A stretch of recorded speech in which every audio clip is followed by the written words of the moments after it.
Emma Baker stood in front of her bathroom mirror applying mascara when her phone buzzed for the 7th time in 10 minutes, and she knew exactly who it was before she even looked at the screen. "Please, Emma, you have to do this for me." Sophie's voice came through the speaker the moment Emma answered. "I know it's awful to ask, but Jason surprised me with tickets to that concert I've been dying to see, and the blind date my mom set up is tonight, and you know how she gets when I cancel on her matchmaking attempts." Emma set down her mascara wand and sighed. Sophie Martinez had been her best friend since college, and while Emma loved her dearly, Sophie had a tendency to get herself into situations that required elaborate escape plans. This wasn't the first time Sophie had asked Emma to cover for her, but pretending to be Sophie on a blind date felt like crossing a line they hadn't quite crossed before. "You want me to go on a blind date pretending to be you?" Emma asked, even though she already knew the answer. "Just for like 30 minutes, Sophie pleaded. "Show up, be super awkward and weird, make him lose interest, and then leave. My mom will think I went. The guy won't be left sitting alone at some fancy restaurant and everyone wins. Please, Emma, I'll owe you forever." Emma looked at her reflection. She had planned to spend Friday night reorganizing her bookshelf and maybe trying that new pasta recipe she had saved on her phone. At 26, she had become comfortable with quiet evenings after spending her days managing the chaotic floor of the children's hospital where she worked as a pediatric nurse. The idea of putting on a nice dress and pretending to be someone else at a fancy restaurant sounded exhausting. But Sophie was her best friend, and Emma had never been good at saying no to people she loved. "Fine," Emma said, "but you owe me big time. Like buy my coffee for a month big time." Sophie squealed so loudly Emma had to pull the phone away from her ear. "You're the best." "Okay, so his name is Dominic, and he's supposedly some big-shot businessman. My mom met his aunt at her book club or something. The reservation is at Celestial at 7:30. Just be yourself, but like a more annoying version of yourself. Oh, and if he asks, I work in marketing and I have a cat named Whiskers." "You don't have a cat," Emma pointed out. "I know, but my mom told his aunt I did because she thinks it makes me seem nurturing. Just go with it." An hour later, Emma found herself standing outside Celestial, one of the most expensive restaurants in the city. The building gleamed with modern architecture, all glass and steel and warm lighting that made it look like something from a magazine. Emma smoothed down her navy blue dress, the nicest one she owned, and took a deep breath. 30 minutes. She could do anything for 30 minutes. The hostess greeted her with a professional smile. "Good evening. Do you have a reservation?" "I'm meeting someone," Emma said. "Under the name Dominic, I think, or maybe Martinez." The hostess checked her tablet and nodded. "Ah, yes, Mr. Xander's table, right this way." Emma followed her through the restaurant, past tables full of well-dressed diners, crystal glasses, and soft jazz playing in the background. This was definitely not her usual Friday night scene. The hostess led her to a table near the window with a view of the city lights, and Emma's breath caught when she saw the man already seated there. Dominic Xander was not what she expected. Sophie's mom had a history of setting Sophie up with men who looked good on paper, but had the personality of wet cardboard. This man looked like he had walked out of some Hollywood movie about powerful businessmen who wore $1,000 suits and made empires crumble with a single phone call. He stood as Emma approached, and she noticed he was tall, easily over 6 feet, with dark hair styled perfectly and sharp features that belonged on magazine covers. His suit was charcoal gray and fit him like it had been custom-made, which it probably had been. "Sophie?" he asked, extending his hand. Emma's brain screamed at her to correct him, to tell him the truth right there, but she had promised Sophie. She took his hand, noting how warm and firm his grip was. "That's me," she said, forcing a smile, "and you must be Dominic." "Please sit," he said, pulling out her chair in a gesture that felt both old-fashioned and oddly charming. Emma sat, accepting the menu from the hostess and trying to remember Sophie's instructions. Be awkward. Be weird. Make him lose interest. How hard could that be? "Thank you for agreeing to this," Dominic said once they were both settled. "I'll be honest, blind dates aren't usually my thing, but my aunt has a way of being very persuasive." "Your aunt and my mom would probably get along great then," Emma said. Apparently they bonded over their shared love of meddling in other people's love lives. Dominic's lips curved into a small smile, and Emma felt something flutter in her stomach that she firmly told herself to ignore.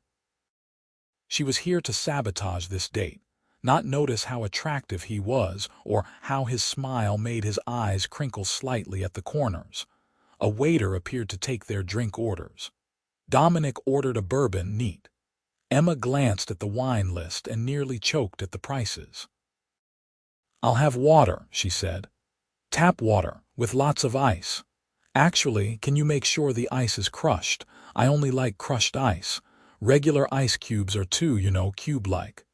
The waiter blinked at her, but Dominic didn't seem fazed.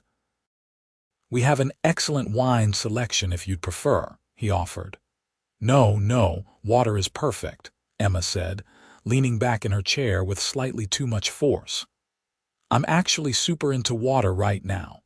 Hydration is really important. Did you know the human body is like 60% water?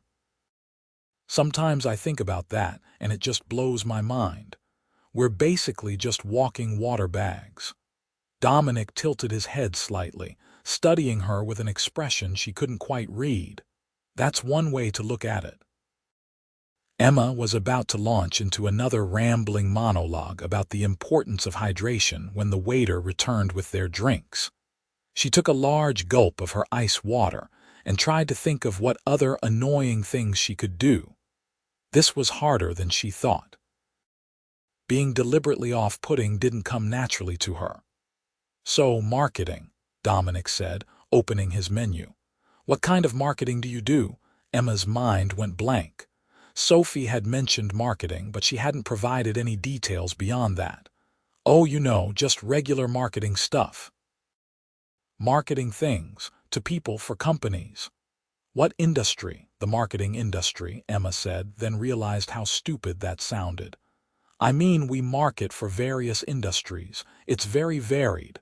Lots of variety." Dominic set down his menu, giving her his full attention. His eyes were a striking shade of blue-gray, and Emma found herself unable to look away. "What do you enjoy most about it?" The honest answer was that Emma had no idea because she wasn't a marketer. She was a pediatric nurse who loved her job despite the long hours and emotional challenges. But she couldn't say that. "I like the creativity," she said, which seemed like a safe answer. "And the people. Marketing people are very people-oriented because we market to people. Obviously." "Obviously," Dominic repeated, and was that amusement in his voice. The waiter returned to take their food orders. Dominic ordered something elegant and French that Emma couldn't pronounce. She glanced at the menu again, her eyes widening at the prices. The cheapest in tray was $50. "I'll have the burger," Emma said. "But can you make it extra messy? Like, really load it up with everything. And can I get a side of fries? Actually, make it a large side of fries. No, wait, 2 large sides of fries. I really love fries." "Excellent choice," the waiter said, not even blinking at her ridiculous order. Once he left, Emma braced herself for Dominic to make some comment about her unsophisticated palate, but instead he said, "The burgers here are actually incredible. I sometimes order one when I'm here for business dinners, and everyone else is getting the foie gras." Emma felt her resolve waver slightly. He was supposed to be put off by her weird behavior, not find common ground with her. She needed to step up her game. "So, cats," she blurted out. "I have a cat. His name is Whiskers. He's very whiskery. Lots of whiskers on that cat." "I like cats," Dominic said. Of course he did. Emma was starting to suspect that Sophie's plan had a fundamental flaw. What if this guy was too nice to be driven away by awkward conversation? "I talk to my cat a lot," Emma continued, committing to the bit.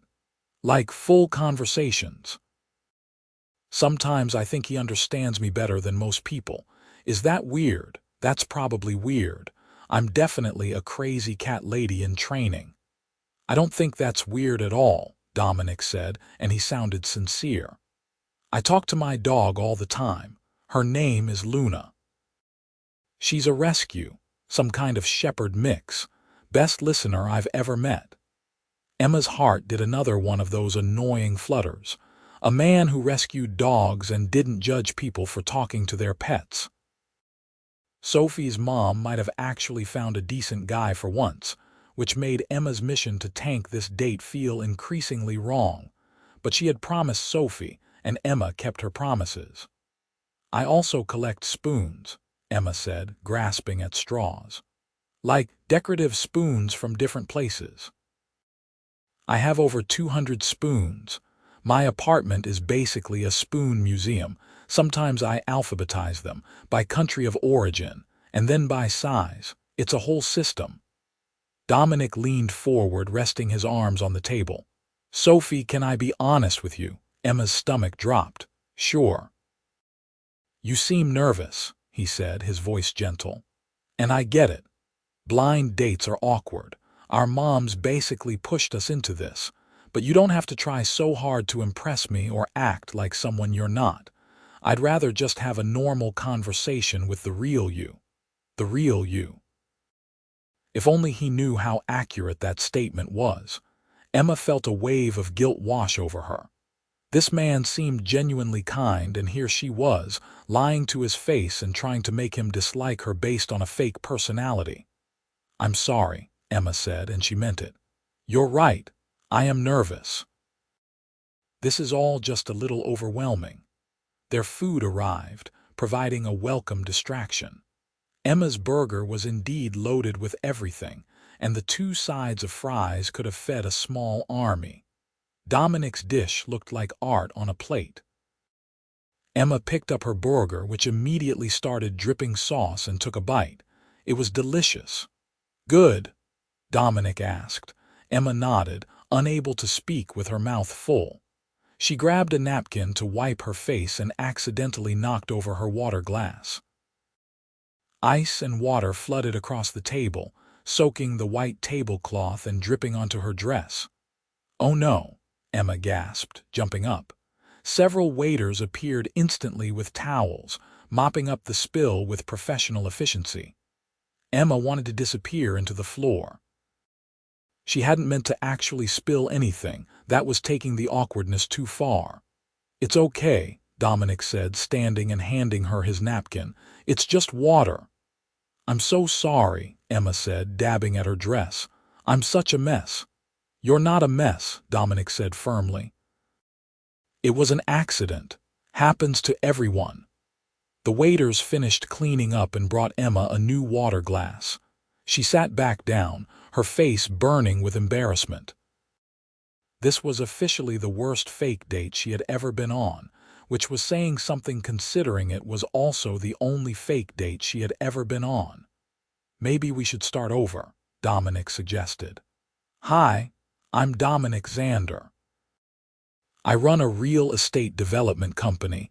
I have a rescue dog named Luna, and my aunt thinks I work too much and need to get out more. What about you?" Emma looked at him, at his kind eyes and patient expression, and felt something crack inside her. This wasn't fair to him. He didn't deserve to be deceived, even if it was just a harmless favor for a friend. "I need to tell you something," Emma said before she could stop herself. Dominic raised an eyebrow. "Okay. I'm not Sophie." The words hung in the air between them. Dominic's expression didn't change, but Emma saw something flicker in his eyes. Surprise, confusion, anger. I'm Emma, she continued, the words tumbling out now. Emma Baker. Sophie is my best friend, and she had this concert thing with her boyfriend tonight. But she didn't want to cancel on you because her mom would be upset. So she asked me to come and pretend to be her and act weird so you'd lose interest. And then she wouldn't feel bad about turning down future setups. I know it's terrible, and I should have told you right away, but I promised her I'd help, and I'm really bad at saying no to people I care about. But this whole thing is wrong, and you seem really nice, and I can't keep lying to you. Emma finally stopped talking, out of breath. She waited for Dominic to get angry, to call her out for being a liar, to stand up and walk out of the restaurant. She would deserve it. Instead, Dominic did something she didn't expect. He laughed. It wasn't a mean laugh or a mocking laugh. It was genuine, warm, the kind of laugh that reached his eyes and transformed his entire face. Emma stared at him, completely confused. I'm sorry, Dominic said, still chuckling. I shouldn't laugh, it's just, that explains so much. The spoon collection, the crushed ice, the marketing industry that markets marketing things. You're not mad? Emma asked. Mad? No, actually I'm impressed. That took guts to come clean. Dominic took a sip of his bourbon. Though I have to say, I was starting to find Sophie/Emma pretty interesting, even with all the awkwardness. Emma felt her face heat up again, but this time it wasn't from embarrassment. You were, I was, Dominic confirmed. So here's what I'm thinking. You drove all the way here, you're already dressed up, and we both have this perfectly good food in front of us. What if we just start over for real this time? No lies, no pretending, just Emma and Dominic having dinner. Emma knew she should say no. She should apologize again, leave and text Sophie that the plan had gone completely off the rails. But when she looked at Dominic, at the genuine smile on his face and the invitation in his eyes, she found herself wanting to stay. Okay, Emma said. But I should warn you, I really am a pediatric nurse, not a marketer, and I definitely don't have 200 decorative spoons. Pediatric nurse. Dominic's expression shifted to something like respect. That's incredible. That must be challenging work. It is, Emma admitted. But it's also the most rewarding thing I've ever done. Kids are so resilient, you know. They go through these awful things and they still find reasons to smile and laugh. It reminds me what's important. For the next hour, Emma and Dominic talked, really talked. He told her about his real estate development company, how he had started it 5 years ago with a single property renovation and built it into one of the most successful firms in the city. He was passionate about urban renewal, about taking neglected buildings and neighborhoods and transforming them into spaces where communities could thrive. Emma told him about her work at the hospital, about the 7-year-old patient who had been so brave during her treatment, and how she had drawn Emma a picture of a superhero nurse that Emma kept in her locker. She talked about the long shifts and the emotional toll, but also about the moments of pure joy when a child got to go home healthy. They discovered they both loved hiking, though neither of them did it as often as they wanted to. Dominic had grown up in Seattle before moving to the city for college and never leaving. Emma had grown up 2 hours north in a small town and had moved to the city for nursing school. They both thought pineapple on pizza was acceptable but not preferable. They both stayed up too late watching cooking shows despite neither of them being particularly good cooks. I have to ask, Dominic said as they shared a dessert of chocolate lava cake that he had insisted on ordering. The water spilling thing. Was that part of the act, or are you actually that accident-prone? Emma groaned. That was a real accident. I'm normally not that clumsy, I swear. I think I was just so focused on trying to be weird that I stopped paying attention to what I was actually doing. For what it's worth, I thought it was charming, Dominic said. Spilling water all over a table is charming. The way you handled it was. You didn't get upset or make a scene. You just dealt with it. Dominic paused, then added, you know what else was charming? The fact that you couldn't keep lying to me. A lot of people would have just played it out for the whole night. I'm a terrible liar, Emma admitted. Always have been. Sophie says my face gives everything away. Remind me to never play poker with you, Dominic said with a grin. Emma laughed and realized she had been laughing a lot tonight. When was the last time she had enjoyed herself this much on a date? Probably never, if she was being honest. Most of her dating experiences over the past few years had been awkward coffee meetups with guys from dating apps who spent the whole time talking about themselves, or clearly weren't over their ex-girlfriends. I should probably get going, Emma said reluctantly, noticing that the restaurant had started to empty out. I'm sure you have important billionaire things to do tomorrow. Dominic raised an eyebrow. Billionaire? Emma froze. You're not a billionaire. What made you think I was a billionaire? Sophie said you were a big-shot businessman, Emma said weakly. I'm successful, but I'm not a billionaire, Dominic said, though he was smiling. Does that change things? No, Emma said quickly. I mean, I don't care about money.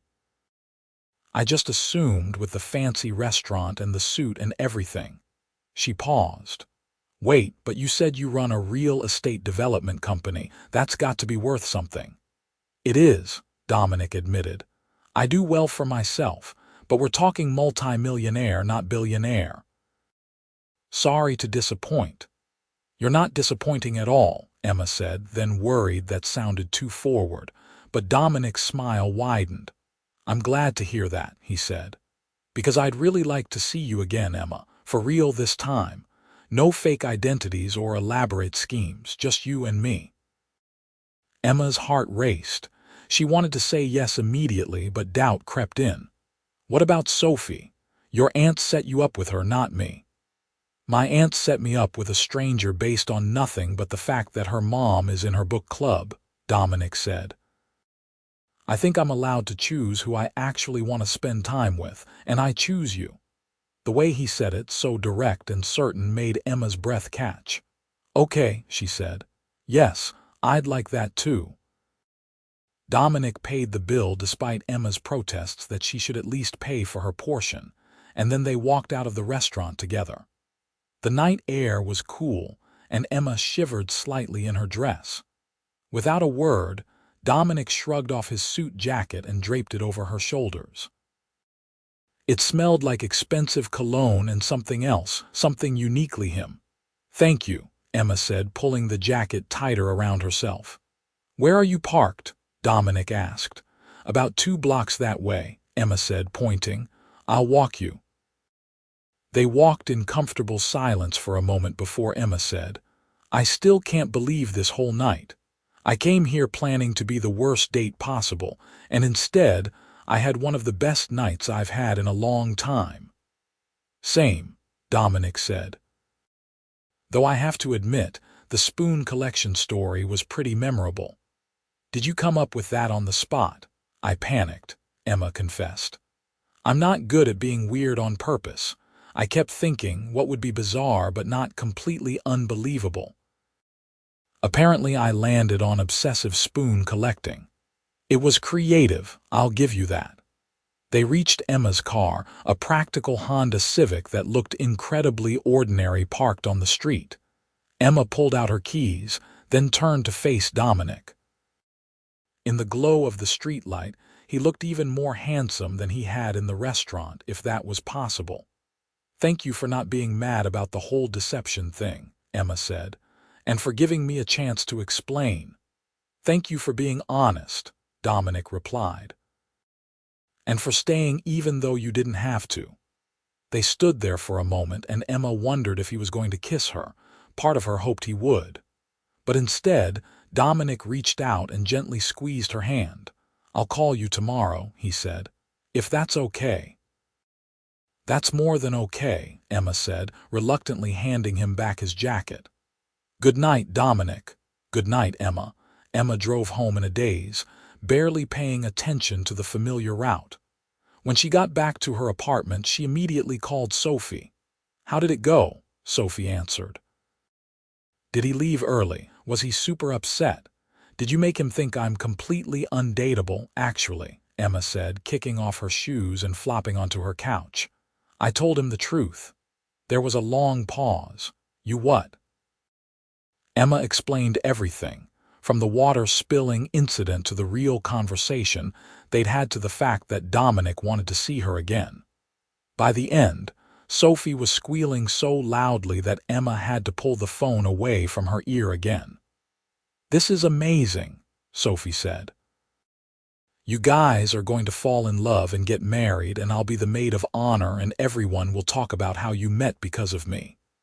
"Slow down," Emma said, but she was smiling. "It was just one dinner. We don't even know if we're actually compatible." "Are you kidding? You spent 2 hours talking to him and you didn't want it to end.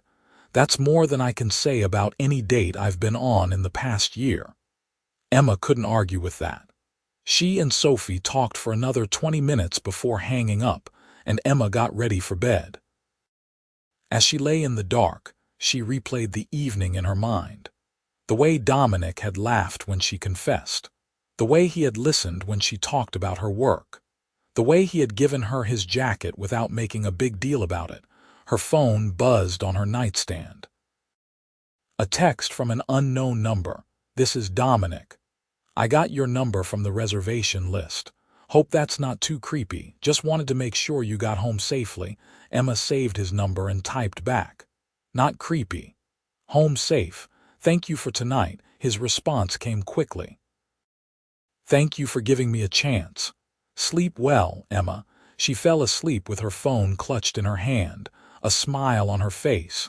The next morning, Emma woke up to another text from Dominic. "Are you free for lunch?" Emma checked the time. It was barely 8 in the morning.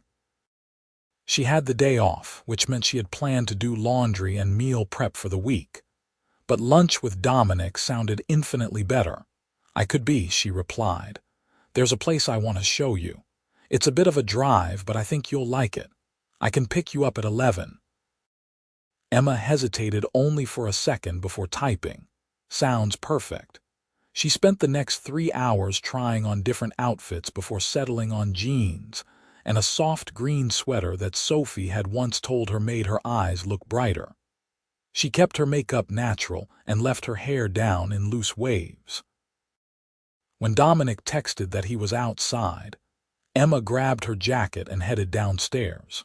He was leaning against a sleek black SUV, wearing dark jeans and a gray Henley that showed off his broad shoulders. He looked different than he had in the suit last night, more relaxed, but no less attractive. His face lit up when he saw her. "Hey," he said, opening the passenger door for her. "Hey yourself," Emma replied, climbing in. The interior of the SUV was immaculate with leather seats and that new car smell. As Dominic drove, they talked easily about their mornings. He had gone for a run with Luna, then spent an hour going through emails. Emma told him about her apartment's broken dishwasher and her ongoing battle with her landlord to get it fixed. "Where are we going?"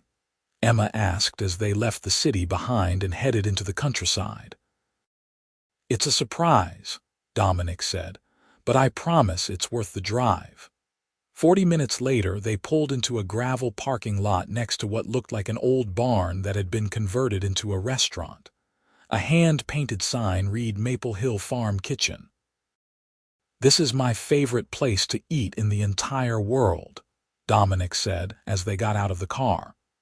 "Everything is farm to table, literally. They grow most of their ingredients right here." The inside of the restaurant was cozy and rustic, with exposed wooden beams and mismatched tables that gave it a homey feel. A cheerful woman with gray hair pulled back in a bun greeted them at the door. "Dominic," she exclaimed, pulling him into a hug. It's been too long. And who's this lovely young lady? Martha, this is Emma, Dominic said. Emma, Martha owns this place with her husband. Welcome, Emma, Martha said warmly. Any friend of Dominic's is family here. Come on, I've got your favorite table ready. She led them to a table by a window overlooking rolling fields and a red barn in the distance. Emma could see horses grazing in a pasture. This place is incredible, Emma said once they were seated. Martha and her husband started it about 10 years ago, Dominic explained. They wanted to retire from corporate life and do something meaningful. Now they supply produce to half the restaurants in the city and run this place on the weekends. A younger man, presumably Martha's son based on the resemblance, came to take their order. Dominic ordered something called the farmer's plate. Emma ordered a roasted vegetable sandwich that sounded amazing. So how did you find this place? Emma asked. I was working on a development project about 5 miles from here a few years ago, Dominic said. One of the construction workers recommended it. I came here for lunch one day and ended up staying for 3 hours talking to Martha and her husband about sustainable farming and community building. They've been friends ever since. Emma was struck again by how different Dominic was from what she had expected. He wasn't some cold corporate businessman. He was thoughtful and genuine, the kind of person who made friends with restaurant owners and rescued dogs. Their food arrived, and it was every bit as good as Dominic had promised. Emma's sandwich was stuffed with perfectly roasted vegetables and some kind of amazing herb spread. Dominic let her try his farmer's plate, which included eggs from the farm's chickens, homemade sausage, and vegetables she couldn't even identify, but that tasted incredible. Okay, you were right, Emma said. This is worth the drive. I thought you'd like it, Dominic said, looking pleased. I wanted to take you somewhere special, but not stuffy or formal. After last night, I figured you'd appreciate something more relaxed. You figured right, Emma said. Though I have to say Celestial was beautiful, I just felt very out of my element. Want to know a secret? Dominic leaned in conspiratorially. I feel out of my element there too.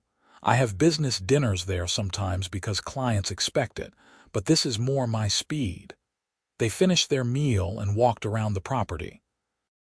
Martha gave them a brief tour, showing them the gardens and greenhouses where they grew tomatoes, lettuce, herbs, and dozens of other vegetables. Emma was enchanted by the whole operation, asking Martha questions about growing seasons and organic farming practices. You've got a curious one here, Martha said to Dominic with a knowing smile. I like her. On the drive back to the city, Emma felt a contentment she hadn't experienced in a long time. The countryside rolled by outside her window, and Dominic's presence beside her felt comfortable and right, even though they had only known each other for less than 24 hours. Can I ask you something? Emma said. Anything. Why did you agree to the blind date in the first place? You seem like the kind of guy who could meet people on your own without your aunt's help.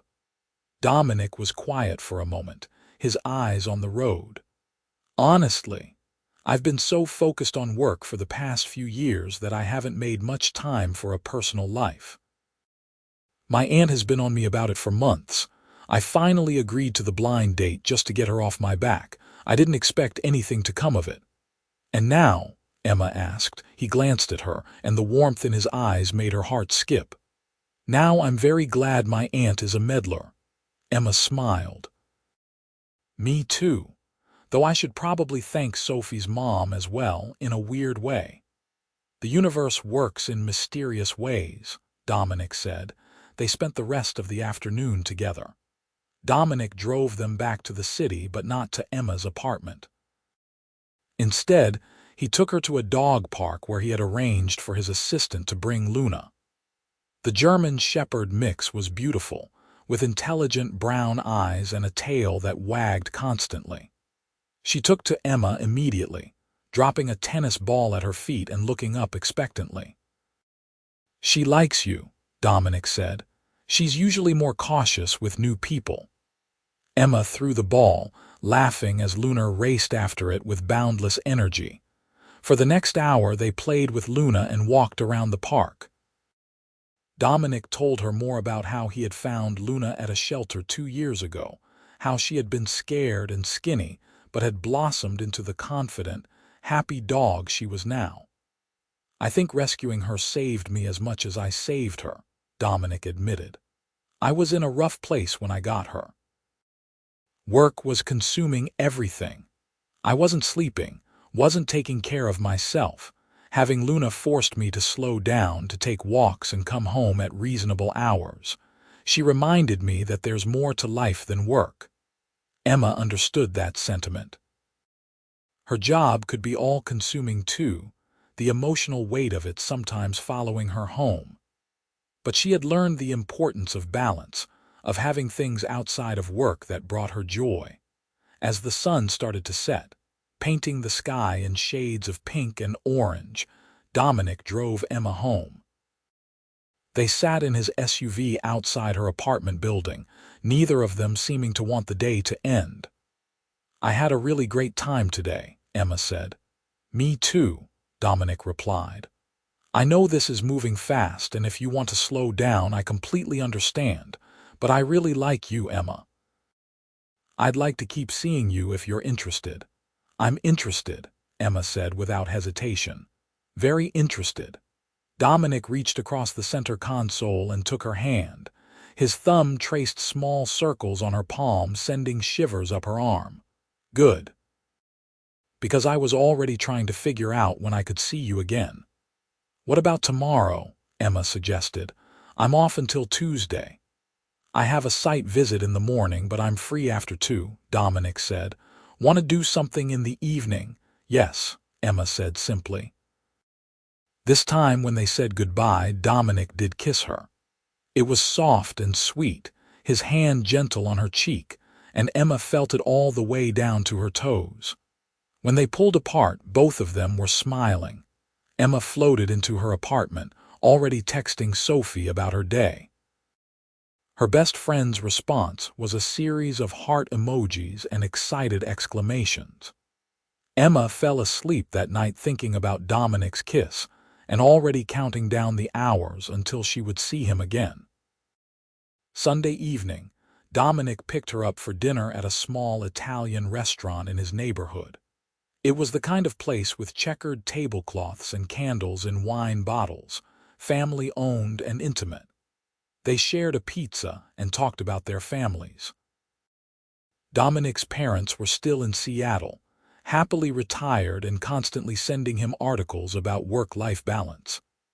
Emma's parents were still in her hometown, her dad working as a high school teacher and her mom running a small bakery. "Any siblings?" Dominic asked. "One brother, older," Emma said. "He's a firefighter, married with 2 kids. I'm the cool aunt who spoils them rotten and then sends them home." "That sounds about right," Dominic said with a grin. "I have a younger sister. She's a lawyer in New York. We're close, but I don't see her as often as I'd like."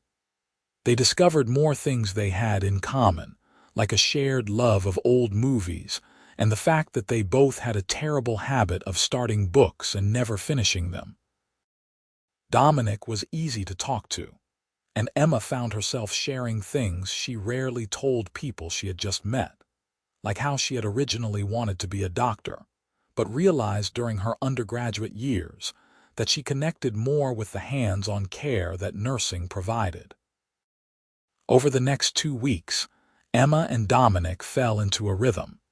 He would text her good morning every day, usually with a photo of Luna doing something adorable. They saw each other whenever their schedules aligned, which was about 3 or 4 times a week. Sometimes they went out for dinner or to a movie. Other times they stayed in, cooking together at his place or watching shows on her couch. Emma met some of Dominic's friends when they joined a group for trivia night at a local bar. His best friend, Marcus, owned a gym downtown and made Emma laugh with stories about Dominic's terrible attempts at cooking before he had started taking lessons. Dominic's business partner, James, was there with his wife, and they were warm and welcoming to Emma. "We were starting to think Dominic was married to his work," James's wife, Claire, confided to Emma during a break between trivia rounds. "It's nice to see him actually making time for someone."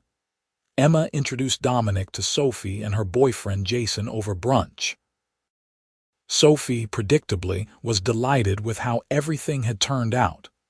"I can't believe my crazy plan actually worked," Sophie said, "though not the way I intended." "Your plan was a disaster," Emma reminded her, "but I'll forgive you since it all worked out." As the weeks turned into a month and then two, Emma found herself falling for Dominic in a way that both thrilled and terrified her. She had been in relationships before, but nothing that felt like this. Nothing that felt so easy and right, like they had been designed to fit together. Dominic seemed to feel the same way. He was affectionate and attentive, always making sure Emma felt valued and heard. He brought her coffee at the hospital when she worked double shifts. He remembered small details, like the fact that she loved daisies more than roses and that she always ordered her Chinese food with extra fortune cookies. One Saturday morning, about 2 months after their first date, Emma woke up in Dominic's bed. They had started staying over at each other's places regularly, and she loved waking up next to him. His arm was draped across her waist, and Luna was sleeping at the foot of the bed. Emma carefully extracted herself without waking Dominic and padded to the kitchen to make coffee. His apartment was stunning, a penthouse with floor-to-ceiling windows overlooking the city.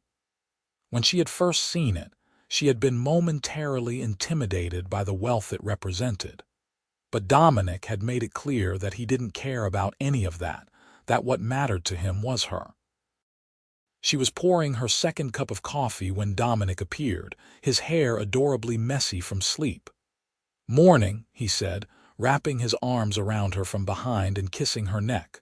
"Morning," Emma replied, leaning back against him. "I made coffee." "You're perfect," Dominic murmured. They spent the morning lazily, making breakfast together and reading the paper on the couch. It was domestic and comfortable, and Emma could see herself doing this every weekend for the rest of her life. The thought should have scared her, but instead it just felt right.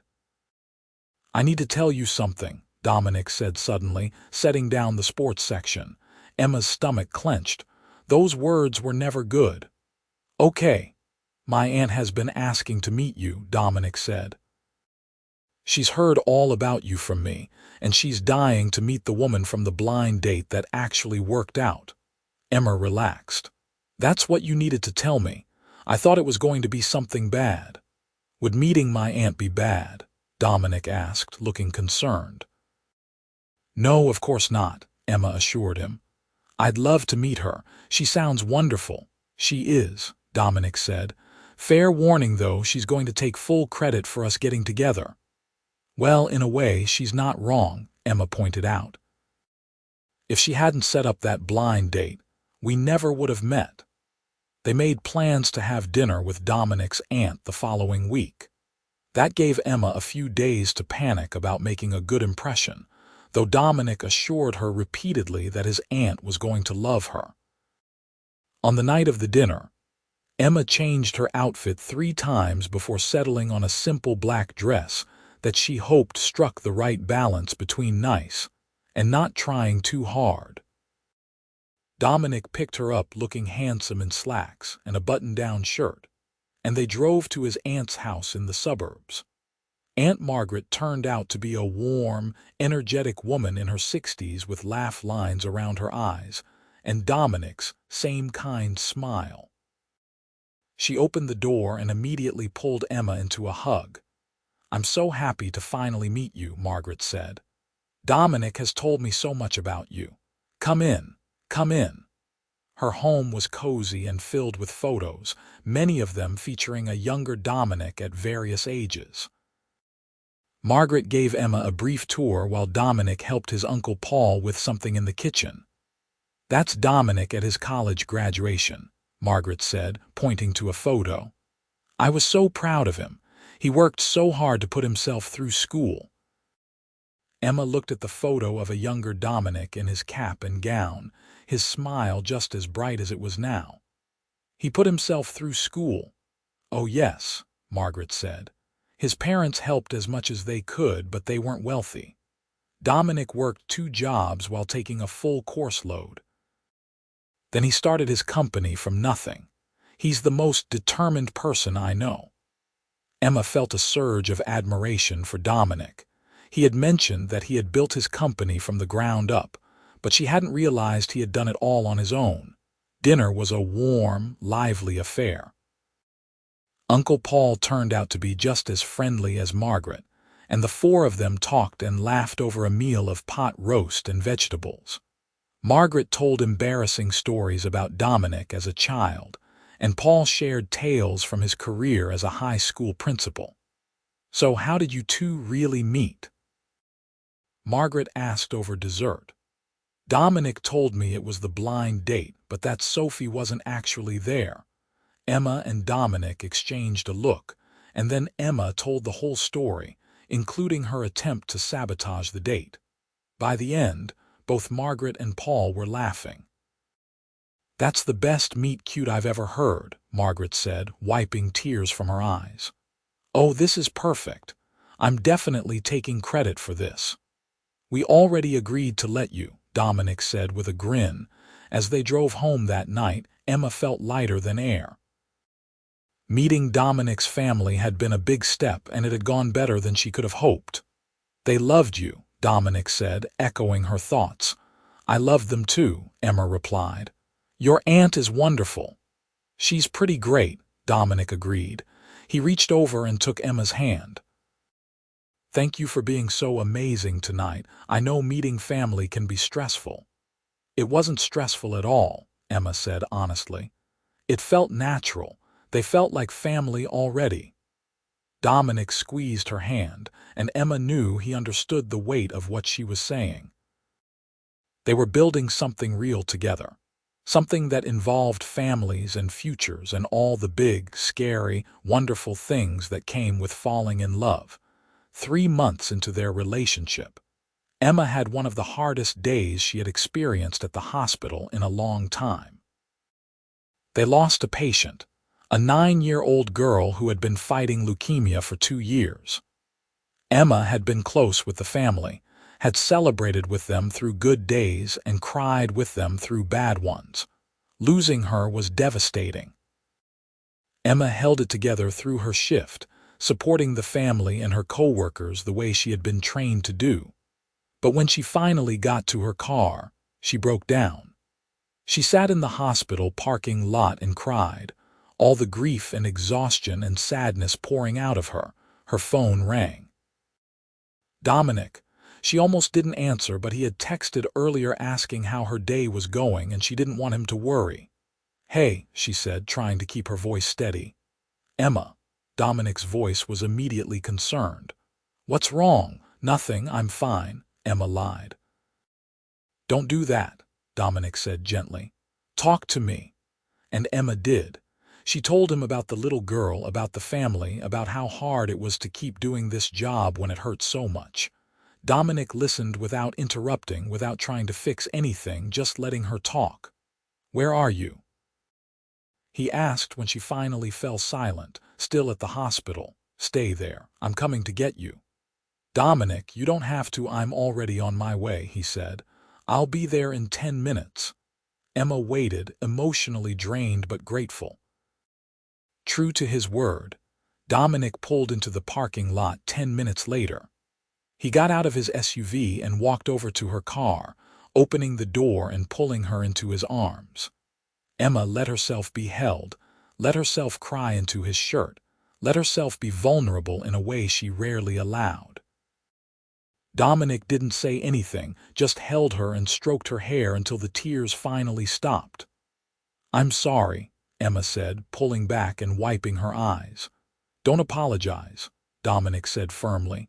"Never apologize for feeling things, especially about something like this." He drove her back to his place and ran her a bath while he ordered food. Emma soaked in the warm water, letting the stress of the day slowly melt away. When she emerged, Dominic had set up the couch with blankets and pillows, and their takeout had arrived. They spent the evening curled up together, watching mindless TV and not talking about anything serious. Dominic just held her, his presence a comfort and a reminder that she didn't have to carry everything alone. "Thank you," Emma said later that night as they lay in bed, "for coming to get me." "For being there. Always," Dominic said, kissing her forehead. "I'll always be there, Emma, no matter what." It was in that moment, lying in the dark with Dominic's arms around her, that Emma realized she was completely in love with him. She had been falling for a while, but now she knew without a doubt. She loved him, loved his kindness and his strength and the way he made her feel safe and seen. She didn't say it out loud, not yet, but she knew the time was coming soon. A week later, Dominic invited Emma to visit one of his construction sites. He had been working on a major project, converting an old textile factory into mixed-use housing with affordable units for low-income families.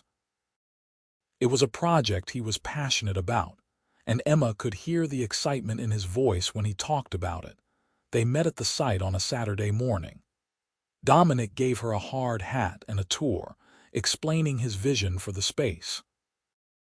Emma was impressed by how much thought he had put into every detail, from the communal gardens to the ground floor units designed to be accessible for people with disabilities.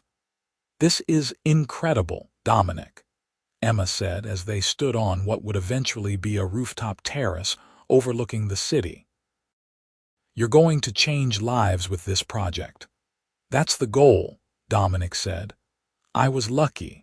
I had family support and opportunities that a lot of people don't get. This is my way of trying to create those opportunities for others." Emma looked at him, at his earnest expression and the passion in his eyes, and felt her love for him swell even more. He wasn't just successful, he was using his success to make a real difference. "I love you," Emma said. The words came out before she could stop them, but she didn't regret them. Dominic turned to her, his eyes wide. "What?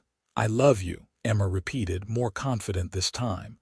"I've been feeling it for a while, but I wanted to be sure. And I am. I love you, Dominic." A smile spread across Dominic's face, transforming his entire expression into one of pure joy. He crossed the distance between them in 2 strides and cupped her face in his hands. "I love you too," he said. "God, Emma, I've been in love with you for weeks.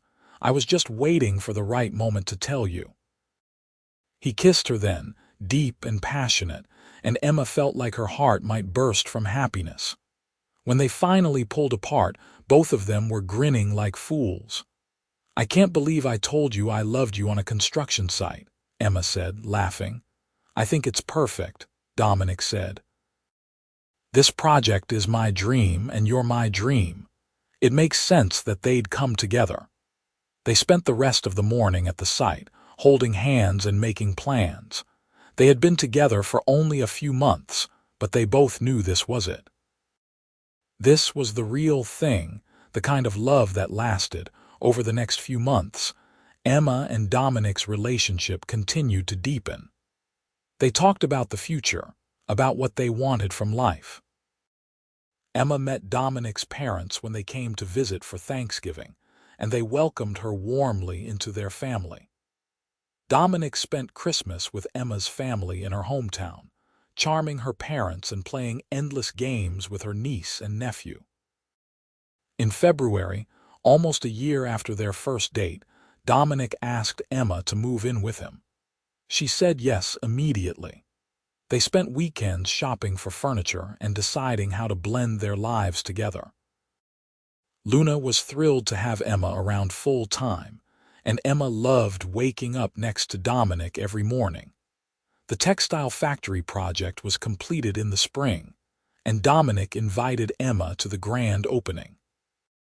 She stood beside him as he gave a speech about the importance of community and affordable housing, proud of everything he had accomplished.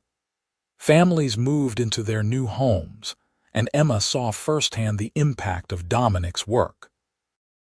One evening in late May, Dominic took Emma back to Celestial, the restaurant where they had first met. Emma was confused since they usually preferred more casual places, but Dominic insisted. They were seated at the same table by the window, and Emma felt a wave of nostalgia wash over her. "I can't believe it's been over a year," she said.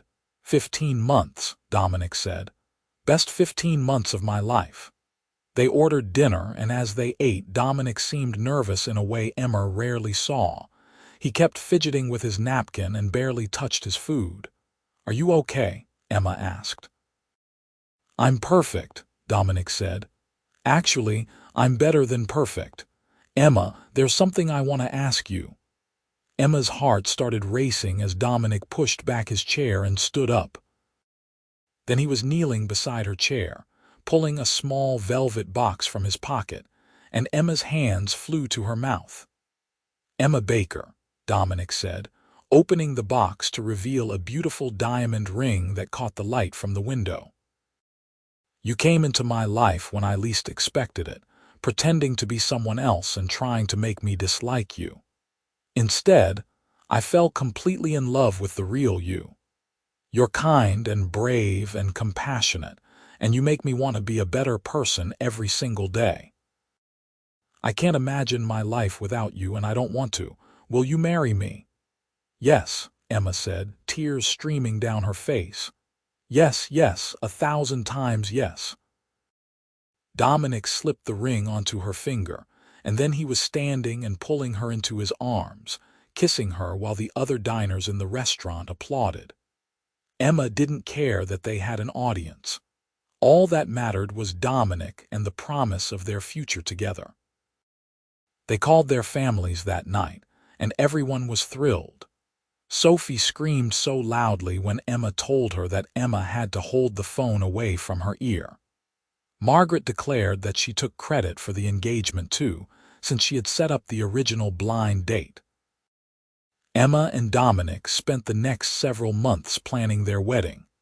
They decided on a ceremony at Maple Hill Farm, the restaurant where they had gone on their second date. Martha and her husband were delighted to host, and they worked with the couple to create a perfect day. The wedding took place on a beautiful Saturday in October, with the fall leaves providing a stunning backdrop. Emma wore a simple white dress that made her feel like a princess, and Dominic looked incredible in his dark suit. Sophie was the maid of honor, of course, and she cried through the entire ceremony. As Emma walked down the aisle toward Dominic, she thought about the strange chain of events that had brought them together. A blind date meant for someone else. A ridiculous plan to sabotage it. A moment of honesty that had changed everything. "I love you," Dominic whispered when she reached him. "I love you too," Emma whispered back. They exchanged vows they had written themselves, promising to support each other through good days and bad, to be partners in every sense of the word, to build a life full of love and laughter. When the officiant pronounced them husband and wife, Dominic kissed Emma like it was the first time and the millionth time all at once. The reception was a joyful celebration. They danced under string lights as the sun set over the fields. They cut a cake that Martha had made, layers of chocolate and vanilla with fresh strawberries from the farm. They laughed with friends and family, grateful for everyone who had supported them on their journey. During one slow dance, Dominic pulled Emma close and said, "Thank you." "For what?" Emma asked. "For staying that night," Dominic said. "For giving us a chance even though you could have just walked away. For being honest with me. For loving me." "Thank you for seeing me," Emma replied. For not being angry when I told you the truth, for making me laugh and holding me when I cry. For loving me right back. Always, Dominic promised. For the rest of our lives. 2 years later, Emma gave birth to a baby girl they named Lily Margaret after both of their mothers. Dominic was an incredible father, patient and loving, and watching him with their daughter made Emma fall in love with him all over again. They bought a house with a big backyard for Luna and for Lily to grow up in. Dominic continued his work developing affordable housing projects throughout the city. Emma eventually transitioned to teaching nursing at a local university, wanting to inspire the next generation of healthcare workers while having more predictable hours to spend with her family. On quiet evenings, after Lily was asleep and Luna was curled up at their feet, Emma and Dominic would sit on their couch and talk about their day.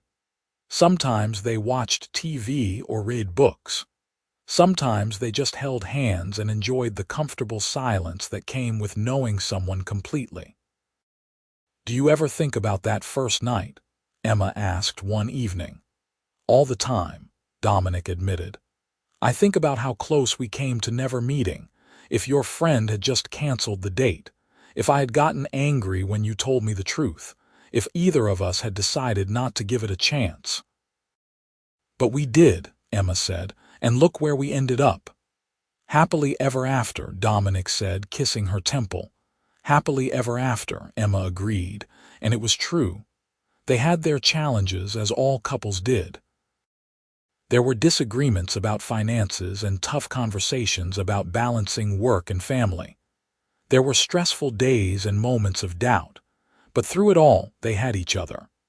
They had built a partnership based on honesty and trust and deep, abiding love. Years later, when Lily was old enough to ask about how her parents met, Emma and Dominic would tell her the whole story.